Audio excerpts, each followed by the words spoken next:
बर्तमान देखु सुभद्रा योजना को नहीं आउ गोटे बहुत बड़ अपडेट सामना को आछि। सुभद्रा योजना अधीन जो आज टंकाटे आपण अकाउंट को आसबार थिला से टंकाटे सरकार तरफ ट्रांसफर करा जाय नाही। एने सरकार तरफ ऑफिशियली घोषणा करा जायछि। या सहित किछि न्यूज माध्यम रे अपडेट आसी जायछि। एटी आपण स्क्रीन माध्यम रे देखबार थिबे अकाउंट को जायनि सुभद्रा टंका मिछ खबर जहाँकि आपण भ्रमित न होगा राज्य सरकार तरफ परामर्श दि जायछि। तेबे कहीं सरकार तरफ 1 टंका आज ट्रांसफर करागला नाही एवं एने सरकार तरफ कौन अपडेट होती जहाँकि आपको मुझे वीडियो माध्यम रे पूरा डिटेल जनइबी। से भिडटी को शेष पर्यंत देखंतु। ता पूर्व वीडियो को गोटे लाइक कर दिंतु एवं जो मैंने चैनल को नुआ आसथिबे चैनल को सब्सक्राइब करके पाखर थिबा बेल आइकन को क्लिक करके ऑल नोटिफिकेशन ऑन कर दिंतु।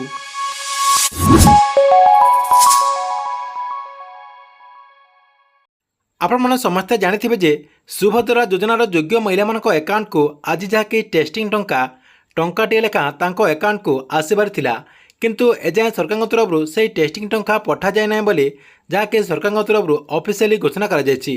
या सहित आप समस्ते जानी जे किछि मीडिया रे मध्य एने घोषणा करा जायतिला जे सरकार तरफ सुभद्रा योजना अधीन टेस्टिंग टंका हिताधिकारी अकाउंट को आसी सारी। या सहित माननीय उपमुख्यमंत्री सूचना देते जे आज सुभद्रा योजना अधीन जो टेस्टिंग टंका रही यही टेस्टिंग टंकाटी योग्य महिला मानक अकाउंट को ट्रांसफर करा एबे किंतु सरकार तरफ घोषणा करा जायछि जे सुभद्रा योजना को नहीं कौन से टंका ट्रांसफर करा जाय नाही। एठी आपण स्क्रीन माध्यम रे देखि पारथिबे आईपीआर डिपार्टमेंट तरफ एई ने पूरा अपडेट होईछि। देखंतु एठी कोन लेखाइछि आज सुधा ओडिसा रे 1,20,00,000 महिला हिताधिकारी सुभद्रा योजना रे पंजीकरण करिसंती। चलित अक्टोबर 9 तारिख रे मुख्यमंत्री मोहन चरण माझी बारिपदा ठारे 35 लाख रु अधिक हिताधिकारी को द्वितीय पर्यायर सुभद्रा योजनार प्रथम किस्त टंका प्रदान करिवे। यह सहित हिताधिकारी मानकर बैंक खाता को परीक्षामूलक भाव 1 टंका पठाଯିବ।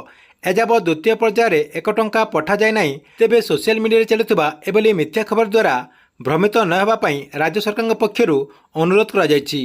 या सहित देखो सरकार तरफ एने आउ कौन अपडेट होती सुभद्रा योजना संबंधित समस्त अपडेट खबर पाइबापी सुभद्रा योजनार जो वेबसाइट रही किंबा जो ऑफिशियली सोशल मीडिया रही ए सोशल मीडिया को आपण को अनुसरण करने कहुई।